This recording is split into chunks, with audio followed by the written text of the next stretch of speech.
नमस्कार, आपका बहुत-बहुत स्वागत है मेरे इस चैनल इंस्पिरेशन ऑलवेज़ में। मैं हूँ प्रीति और आज हम डिस्कस करेंगे टॉपिक है बी लिबरल इन एनकरेजमेंट, माना प्रोत्साहन देने में बड़ा दिल रखें। तो ये टॉपिक बहुत ही इंटरेस्टिंग है क्योंकि ये हमारे रिलेशनशिप्स में बहुत ही मधुरता लाता है, हार्मनी लेकर के आता है। अधिकतर करके चाहे वो हमारा वर्क प्लेस हो, चाहे हमारी पर्सनल लाइफ हो या सोशल लाइफ हो, हम लोगों से इंटरेक्शन करते हैं, व्यवहार में आते हैं, तो छोटी-छोटी चीज़ें होती हैं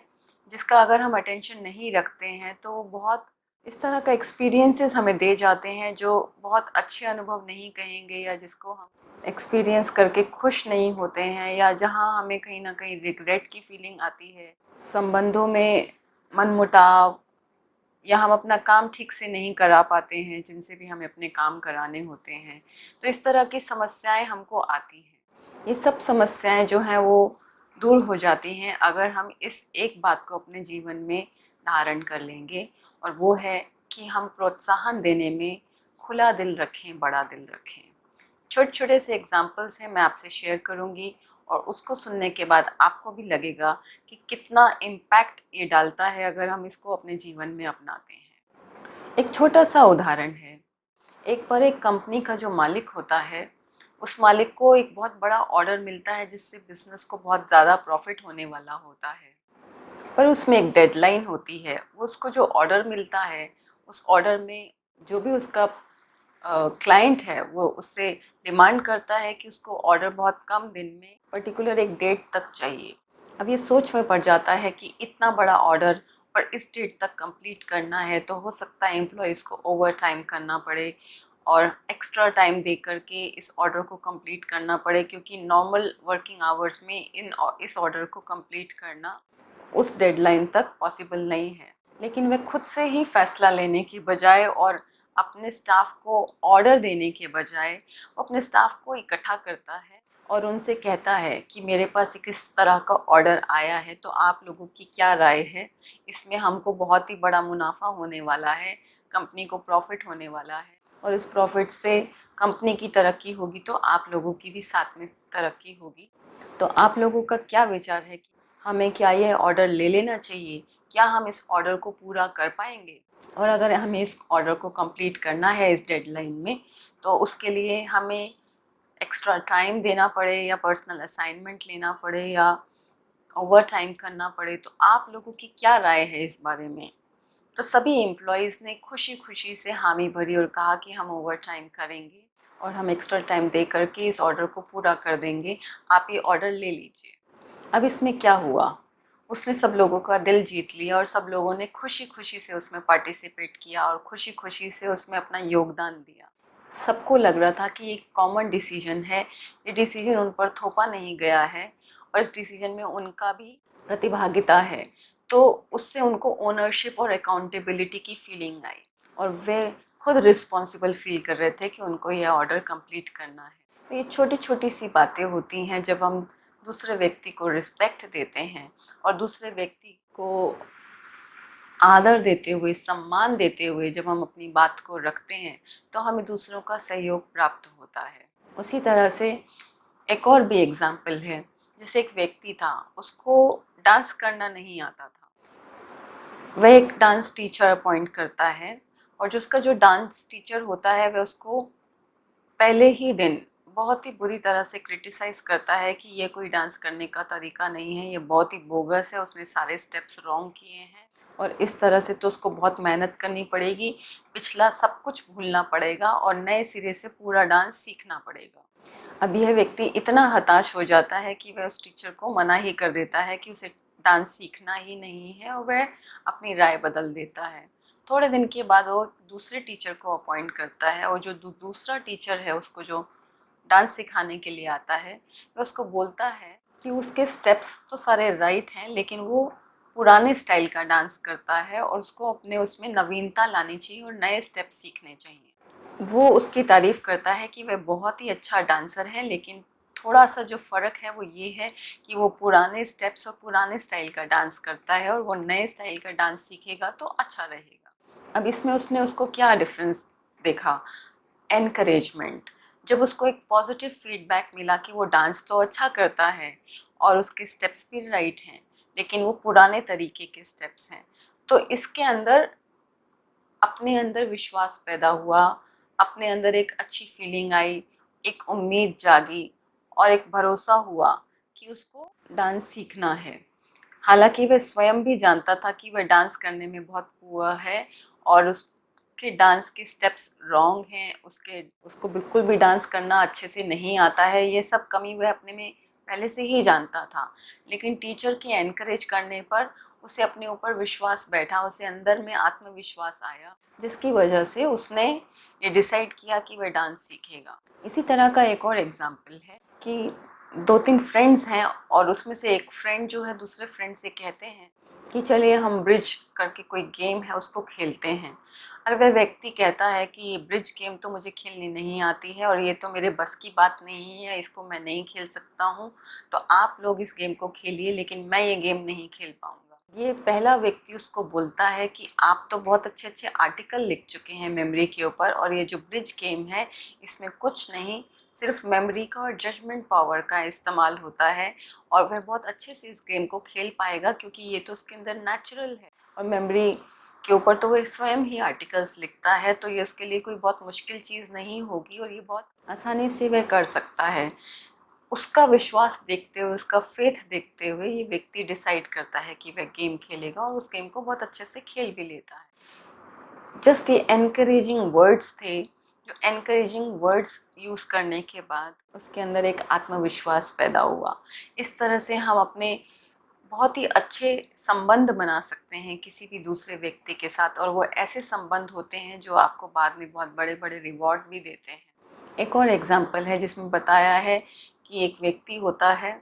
उसको कोई भी चीज़ की माना कला में वो थोड़ा सा निपुणता नहीं होती, वो डिसाइड करता है कि वो टीचिंग की जॉब करेगा, वो अप्लाई करता है टीचिंग जॉब के लिए, लेकिन उसको वो जॉब नहीं मिलती है। तो वह अपना एक बिज़नेस शुरू करता है, कॉफ़ी का बिज़नेस शुरू करता है, लेकिन वह उसमें भी फेल हो जाता है। फिर वह एक तीसरा काम धंधा शुरू करता है, लेकिन वह उस काम धंधे में भी फेल हो जाता है। इतने में ही उसकी शादी एक लड़की के साथ होती है, और वो लड़की जो है वो टीचर होती है, वो गेम सिखाती है, कार्ड्स खेलना सिखाती है। तो वो अपने हस्बैंड में ये जब ऑब्ज़र्व करती है, नोट करती है कि वे कार्ड्स खेलने में एक्सपर्ट है और उसके अंदर ये बहुत बड़ी कला है कि वो कार्ड्स को बहुत अच्छे से रीड करता है, तो वह उसको सजेस्ट करती है कि क्यों नहीं वह इसको टीचिंग, इसका अपना प्रोफेशन बनाए और इसको इसमें अपना कला को यूज़ करे और इसको ही अपना करियर बनाए। और उसके सुझाव पर वो उसको अपना करियर बनाता है और उसमें सक्सेसफुल हो जाता है।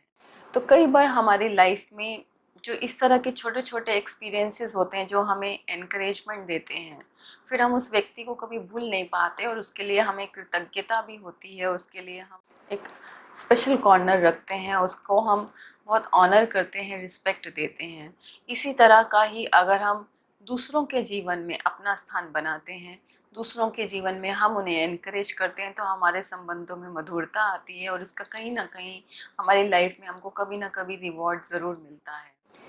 हम किस तरह से व्यवहार में आते हैं इसका बहुत बड़ा असर होता है हमारे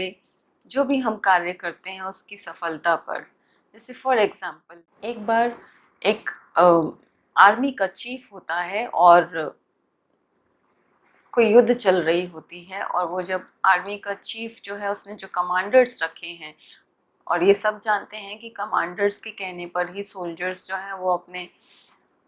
जहाँ पर भी उन्हें हिट करना होता है वो उनके डायरेक्शंस को फॉलो करते हैं। तो एक युद्ध में वो हार रहे होते हैं क्योंकि जो उनका कमांडर होता है वो बहुत अच्छा कमांडर तो होता है, लेकिन वह दूसरे कमांडर के साथ प्रतिस्पर्धा में माना कंपटीशन में होता है, इसलिए उसकी बात को काटता है, उसके डिसीजंस को इम्पोर्टेंस नहीं देता और उसके डिसीजंस को ओवर रूल करके अपनी बात मनवाता है, जिससे कि उन्हें हार का सामना करना पड़ रहा होता है। अब ये जो चीफ होते हैं आर्मी के, इस व्यक्ति को एक मैसेज करते हैं, एक चिट्ठी लिखते हैं, एक ईमेल करते हैं जिसमें वो ये मेंशन करते हैं कि उन्होंने उसको कमांडर बनाया, उसके पीछे कुछ विशेषताएं उसके अंदर देखी थी, और उन विशेषताओं का बयान करते हैं, उन विशेषताओं की उसकी तारीफ़ करते हैं और उसको बताते हैं कि उसके अंदर ईमानदारी है, वह अपने कार्य को बहुत डेडिकेशन के साथ करते हैं, उनके अंदर ये कला है, वो उसकी फ्लेक्सिबिलिटी की, ट्रांसपेरेंसी की, बहुत सारी चीज़ों की तारीफ़ करते हैं, उसके डिसीजन मेकिंग पावर की बहुत तारीफ़ करते हैं। तो उसके पहले 4-5 जो अच्छे-अच्छे पॉइंट्स हैं, अच्छी-अच्छी विशेषताएँ हैं, वो उसको बताते हैं। फिर लास्ट में लिखते हैं कि उसकी इस बात से वो असंतुष्ट हैं, सैटिस्फाइड नहीं हैं, कि वे दूसरे कमांडर के साथ कोऑपरेट नहीं कर पाते हैं और उसकी बात को काट देते हैं और उसको राय देते हैं कि अच्छा रहेगा अगर आप इसको इस समय जीत को महत्व दें, इस समय ऑर्गेनाइजेशन के बारे में सोचें, ऑर्गेनाइजेशन की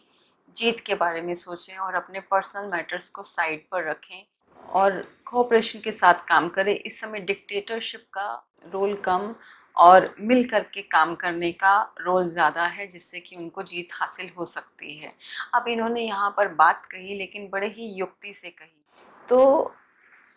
हम अगर किसी की मिस्टेक्स भी बता रहे हैं तो एनकरेज करते हुए बता रहे हैं, तो हम प्रोत्साहन देते हुए बता रहे हैं, हम उसकी पॉजिटिविटी का बयान करते हुए जब हम किसी को कोई बात कहते हैं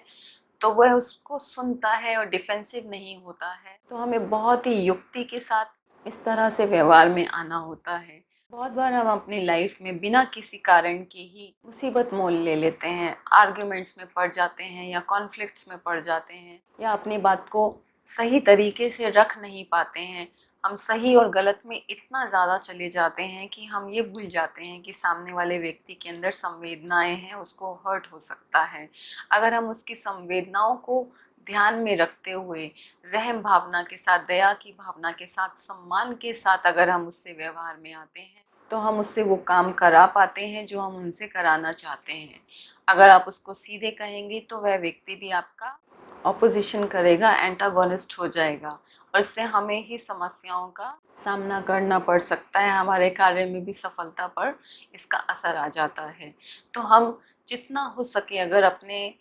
व्यवहार में, अपने कर्म क्षेत्र पर, अपने परिवार में और सोसाइटी में जितना हम एनकरेजमेंट के साथ पेश आएंगे, उनकी तारीफ़ करते हुए, उनको अच्छे शब्द, पहले उसके सम्मान को उठाएं, पहले उसकी प्राइड को बना करके रखें, उसको उस लेवल पर ले करके आएँ। जब हम किसी को अपना विचार दे रहे होते हैं या जब हम किसी को कुछ उसकी गलती बता रहे होते हैं तो उसको ऐसा महसूस होता है कि हम, भले हमारा ऐसा भाव हो या ना हो, लेकिन दूसरे व्यक्ति को ऐसा अनुभव होता है कि हम अपने आप को ज़्यादा स्मार्ट दिखाना चाहते हैं या हम ये बताना चाहते हैं कि हम ज़्यादा इंटेलिजेंट हैं। उसको वह पर्सनल अटैक के रूप में लेते हैं, उसको अपनी इंटेलिजेंस के ऊपर, अपनी जजमेंट के ऊपर, अपनी विजडम के ऊपर वह अटैक की तरह से उसको महसूस करते हैं, जिसकी वजह से वे डिफेंसिव हो जाते हैं। लेकिन जब हम उनकी रिस्पेक्ट को मेंटेन करते हुए उनको अगर उनकी गलती बताते हैं, उनकी रिस्पेक्ट को मेंटेन करते हुए जब हम उनका ध्यान खिंचवाते हैं तो वह हमारी बात को स्वीकार करते हैं और इस तरह से हम किसी को भी कोई भी कार्य करने के लिए एनकरेज कर सकते हैं। तो अपना बड़ा दिल रखें। छोटी सी बात है, जैसे हम जब कोई चैरिटी करते हैं, जैसे हम अगर धन से कोई चैरिटी करते हैं या कोई वस्तुओं से चैरिटी करते हैं, फॉर एग्ज़ाम्पल हमने किसी को भोजन खिलाया या हमने किसी को कंबल दिया या हमने किसी को ऐसी कोई चीज़ प्रोवाइड करी जिसकी उसकी लाइफ में कमी है, तो हम इस तरह से नहीं दिखाते हैं, हम दिखाना नहीं चाहते हैं कि हम बहुत ऊंचे हैं और वो बहुत नीचा है। जब हम किसी की मदद करते हैं, दिल से मदद करते हैं, जेन्युइनली मदद करते हैं, तो हम उसको ये शो नहीं करते हैं कि हम उसको अपने आप को, स्वयं को ऊंचा दिखाने के लिए, उसको नीचा दिखाने के लिए और ये दिखाने के लिए कि हमारे पास बहुत ज़्यादा है और उसके पास कितना कम है, तो वह उसके सम्मान को ठेस पहुंचा सकता है। लेकिन जब हम उसको इस तरह से दिखाते हैं कि आप उसके लिए प्रेम की वजह से ऐसा कर रहे हैं, उसके लिए आप संवेदना रखते हैं, आप उसको अपना यूनिवर्सल ब्रदरहुड की तरह से, बंधुत्व की तरह से देखते हैं और उसको भी भगवान की रचना समझ करके और निस्वार्थ भावना से, प्रेम के साथ, गुड विशेस के साथ, लव के साथ, कंपैशन के साथ, जब आप उसको, करुणा के साथ जब आप उसको